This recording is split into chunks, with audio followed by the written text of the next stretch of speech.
Africa, a cradle of history, a land that went from light into a long darkness. People are now beginning to see the first rays of a new dawn. Here along Africa's northeastern coast are names and places. It was to Egypt that the infant Jesus was carried to escape and here Alexandria became a center of Christianity. Then came changes. Rome fell, and into Africa poured hordes of Vandals and Arab Mohammedans. The light of Christianity that might have spread to all of pagan Africa dimmed and vanished. So lay Africa for 1,000 years, the dark continent, unknown except to those who came to plunder it of gold, diamonds, and slaves. Then another change. Through the work of missionaries, Christianity was brought back to Africa, and enslaved people began to grasp at the freedom promised all men in the Word of God. And although there was still some barbarism, there were places where men who had lived long in darkness saw the dawn of a brighter day. One such place is Nigeria, with its 35 million Africans. Here the Danish Sudan Mission and the Nigeria Mission of the American Lutheran Church seek to bring the 750,000 Muslims and pagans of their joint mission field to Christ, to strengthen the church, to train Christian leaders. Come with us now to see that work and hear a story of how it is changing lives in far-off Nigeria. No, not mushrooms. These are houses, the mud and wattle huts typical of this land. To the African mind, a house does not look like a house unless it has this sort of round roof. And yet there is a contrast now, another of the changes that are coming to Africa. For more and more in the country's new dawn, you see another kind of roof, the sharp spire pointing upward, the roof of the house of God. There are other contrasts in the fields. Men plow with oxen in the slow and patient way of centuries ago, and turn to watch a modern car, a herald of the age of machines. There are differences too in dress and ways of life. This could be a scene in biblical times, and the setting could almost be the Holy Land of long ago. And yet, not far away, Muslims kneel to say their noontime prayers toward Mecca. And in a village, grotesque dancers carry on orgiastic pagan rituals old as Africa.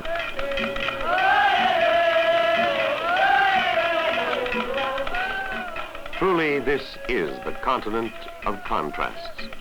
And the story we are bringing to you concerns a change, a contrast, greater than any of these. In this car is a man who might have spent his life in the shadows of superstition and ignorance. But through the work of your missionaries, he has become a leader of his people, who now serves in an important government position as district officer over a large region.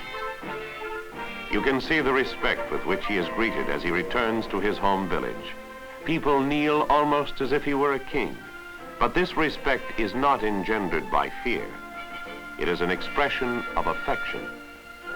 And as the car enters the village, they look toward him with admiration, because they know that what he does for them is an expression of love, Christian love, even though only about 8% of them are Christians.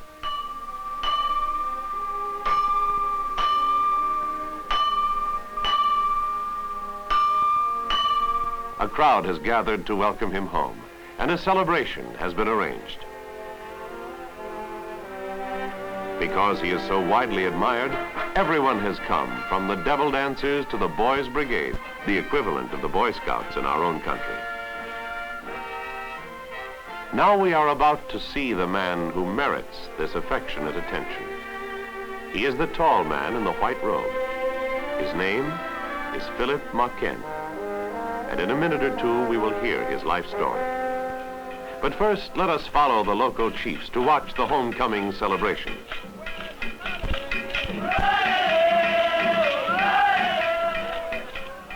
Although Philip Maken is himself a Christian, most of the people of his land still celebrate in their ancient pagan manner.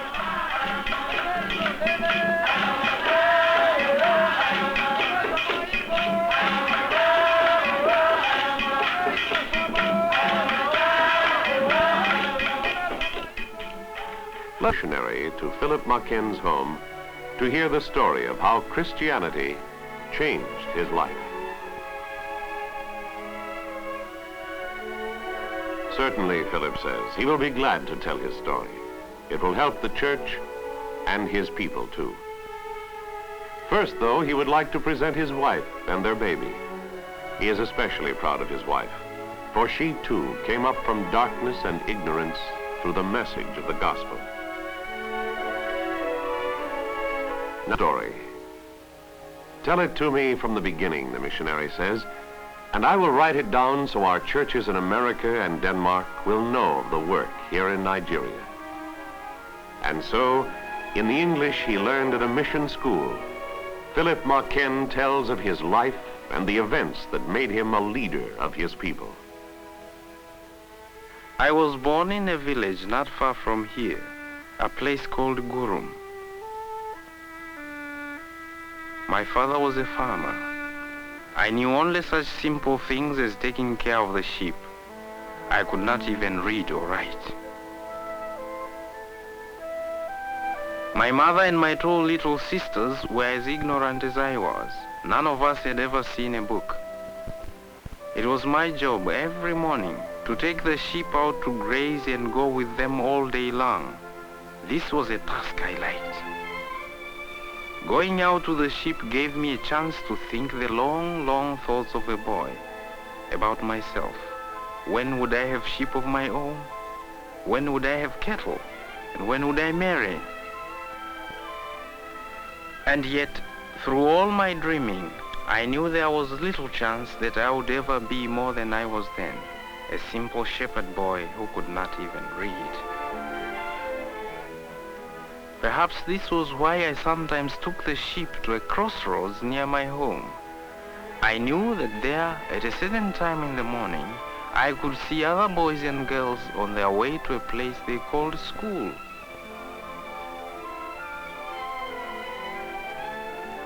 I would watch them as they met on the way to that place, and I would compare them to myself.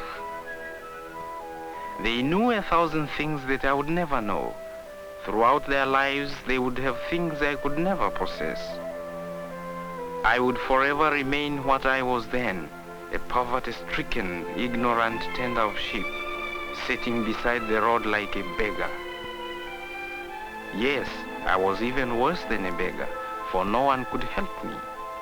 You can toss a beggar a coin, but how can you toss an education to him? And yet, one morning, a wonderful thing happened. Some children ran past, hurrying lest they be late, and one of them dropped a book. It lay there in the dust, unnoticed by anyone but myself. The one who had dropped it would never miss it. I was sure I could get another one without any trouble. I know it was dishonest, and I hope heaven will forgive me. But I snatched the book as a thief might snatch a jewel. I made sure that the boy would not come back to claim his book. And then I looked at this jewel I had picked up from the road, this priceless thing that to me stood for school and education and all that went with them. And what did I see? Nothing. I could understand nothing at all. For many days and in many places, I carried that book with me as I watched my sheep. And perhaps I watched the sheep less than I watched the book, for I felt that if I looked long enough, I would understand it. And yet the understanding would not come. The meaning of it was a mystery. When my father found me looking at the book instead of the flock, he was angry with me. He told me to keep my mind on my work and leave such foolish things alone. But something inside me said this was not foolish, that if I only looked long enough, it would come to me. The knowledge did not come to me. And yet, perhaps with the help of God, a man came one day. He was a stranger and he asked what I was reading. And of course he soon found that I could not read at all. Some men might have laughed at me, but he did not. He showed me a little about writing, and then he told me that if I wanted to learn more, there was a way I could go to school. Then he asked where I lived and asked if I would take him there so he could talk to my father.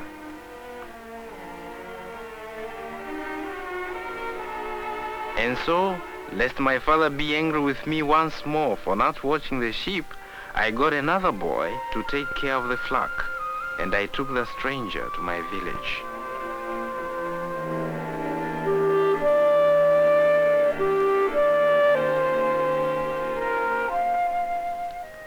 I was a little ashamed of my village and of the old man sitting outside the compound, but the stranger did not seem to mind.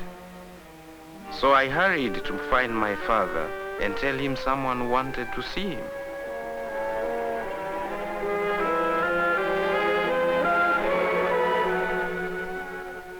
And then I spread a mat on the ground so he could sit as he talked about this wonderful idea that I might go to school.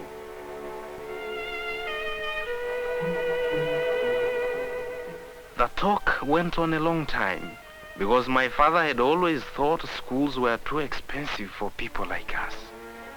But the man explained that now the missions and the government were working together for better education, and I certainly could go.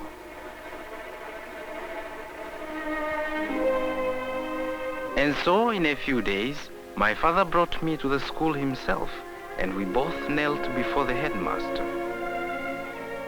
The headmaster said everything had been arranged by the missionary and I was expected. So I said goodbye to my father and began my education. Then it was that there opened up to me a wonderful new world. Books were not mysteries any longer. Soon I could not only read but also write.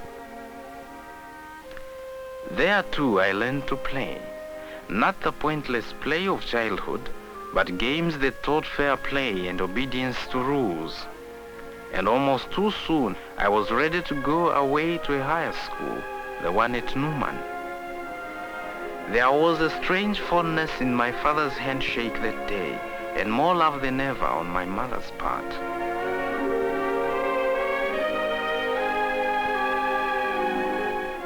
It was not only because I was going away, I think. It was because I, like the boys who were going with me, was stepping out into a great new life my parents would never know.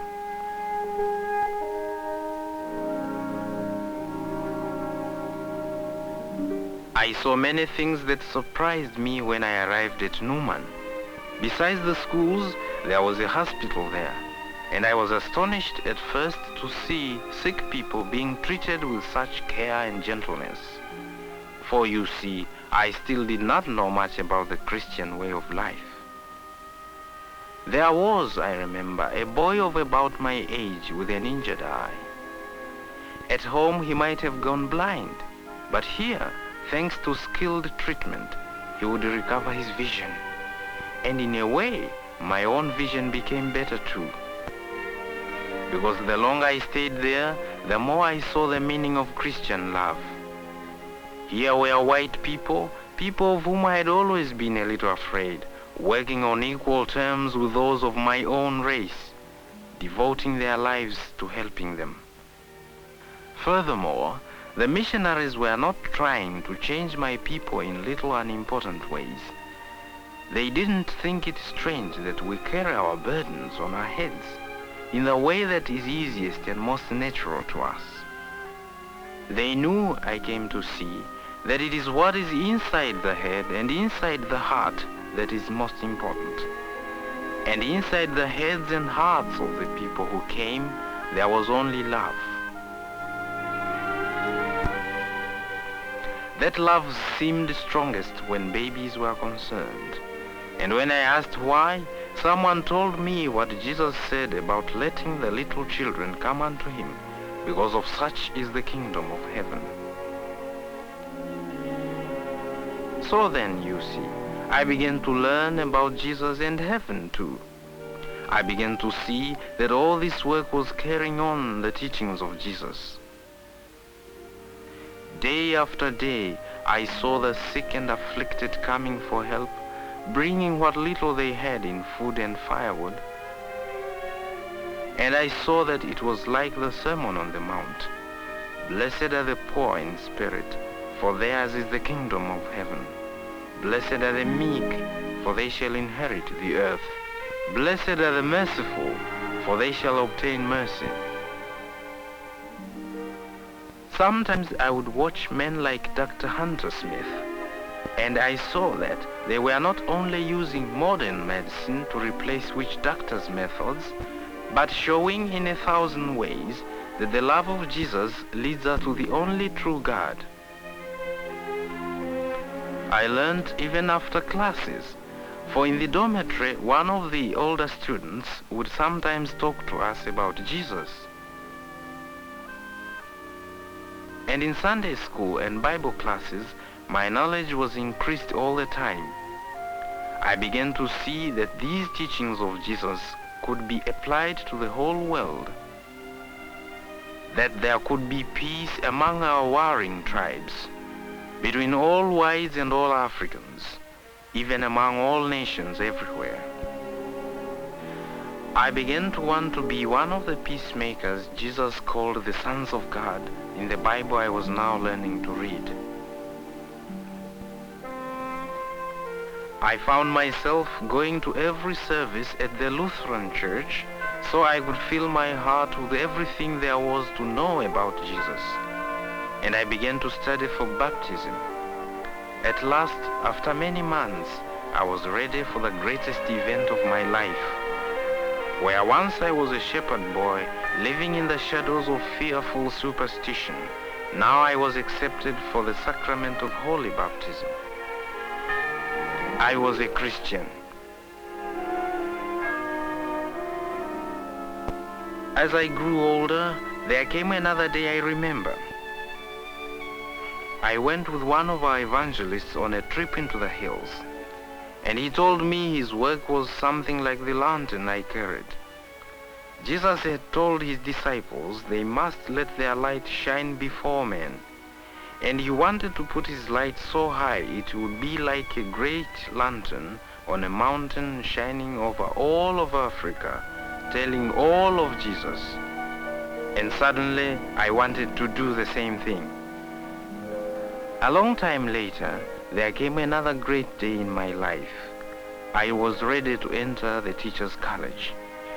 Here I learned to communicate what I had myself learned and to help my people in the way that I had been helped. At first it seemed a little strange, for at one moment we were pupils and then teachers. But quickly we learned the real joy of teaching, the pleasure of helping those who cannot help themselves. And we found too that as you teach, you learn. As time passed, our need for added space and equipment grew due to our expanding educational program. We hope that within the next 15 years, that 85% of our people will learn to read and write.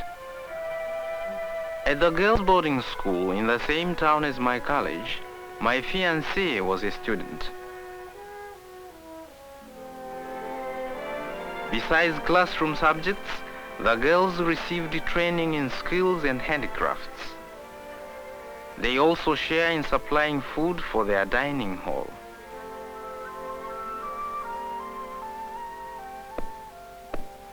They turn grain into flour in the slow and patient way that will be used for a long time to come in Africa, just as it has been done for centuries past.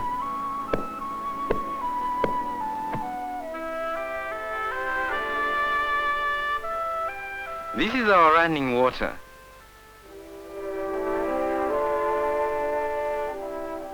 Sometimes it works. This exercise is one of many that helps keep the students in good physical trim.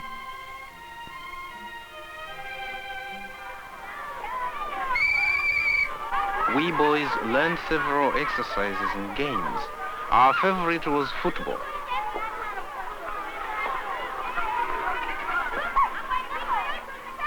We learned how to handle children on the playground as well as in the classroom, and how to make sure that they were following orders about washing hands. They say that cleanliness is next to godliness, but when you teach godliness, you can be gentle. Cleanliness sometimes requires you to be stern. So in the end, we could be very proud of the youngsters on whom we were practicing our teaching. Sometimes some of them were a little ragged, but they were always clean. For me, the proudest part of all was when I became a leader of the Boys' Brigade. 3,000 boys belong to this organization, which is part of the mission work here in Nigeria. It creates loyalty and patriotism among our young men. And because it is sponsored by the church, it brings many to a knowledge of God that they might not otherwise have had. That is why I always led my boys in a prayer at every meeting. These are the future leaders of our nation, and I know that if it is to endure, it must be a nation under God. With faith in God and adherence to the great truths of Christ, we of Nigeria can march forward, all the different groups of this district. 100,000 of these people had elected me their leader in this region of Nigeria, and Christian and pagan alike had come to honor me. I will never forget that celebration.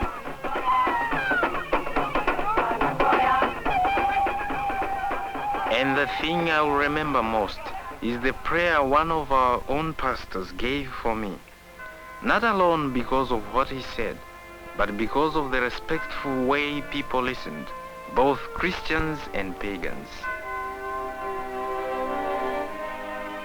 I keep those people in mind always as I go about my district in my work as their government official. They showed their confidence in me when they gave me their votes. I must show them my confidence in God. That is why I spend all my spare time with the Church District Council. These are the men you might call our local missionaries, carrying the word of God to our own people, then coming back to report.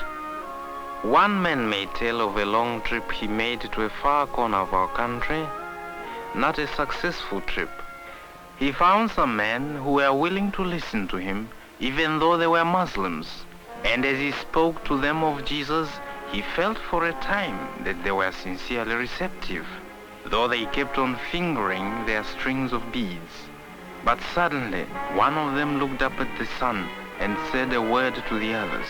And hurriedly, they all stood to face toward Mecca. It was time for their Mohammedan prayer.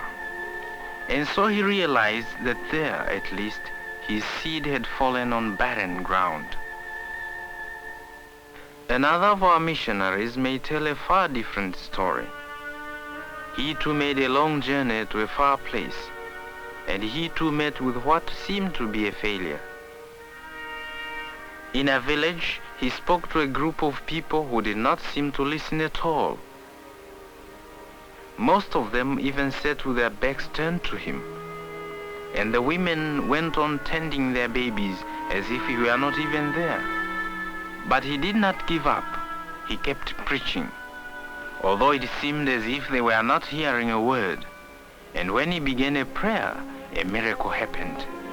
They bowed their heads and prayed with him, for you see, they had been listening all along. So this man knew his seed had fallen on fertile ground.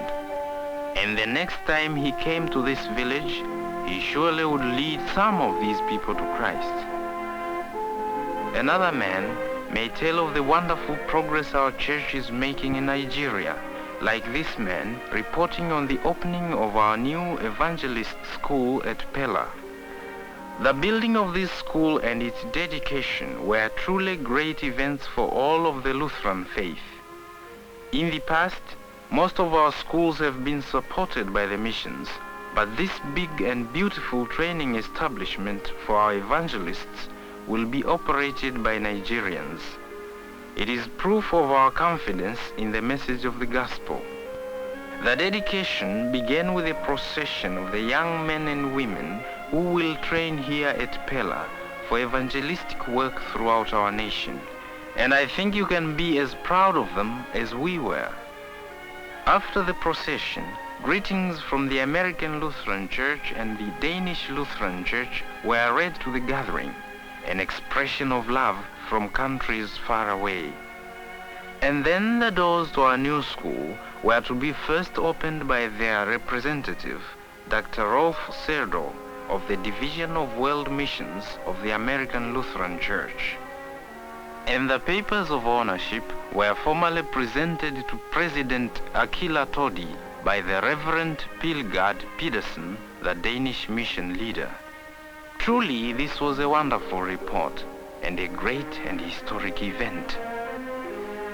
But as I told my fellow members of the Church Council, it was only a beginning. Despite all our progress, only about 8 people out of 100 in this district are Christians. We must not be satisfied until 100 out of 100 have found the Lord. We must remember the words of Jesus. Go therefore and make disciples of all nations, teaching them to observe all that I have commanded you. And lo, I am with you always to the close of the age. When the Lord is with us, who can be against us? Go out there, my brothers, and for the sake of Jesus and the salvation of our nation, bring our people to Christ.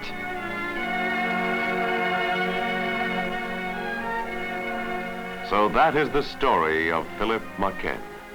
The true story of the way in which Christ changed one man's life, and the way in which he may well change the lives of millions more here in Africa, with our prayers, with our support. A new day is dawning over Africa. A new and promising future and a new concept of freedom are on the horizon. A future of freedom built upon the eternal truths of Christ, if we as Christians resolve that this shall not become the dark continent again.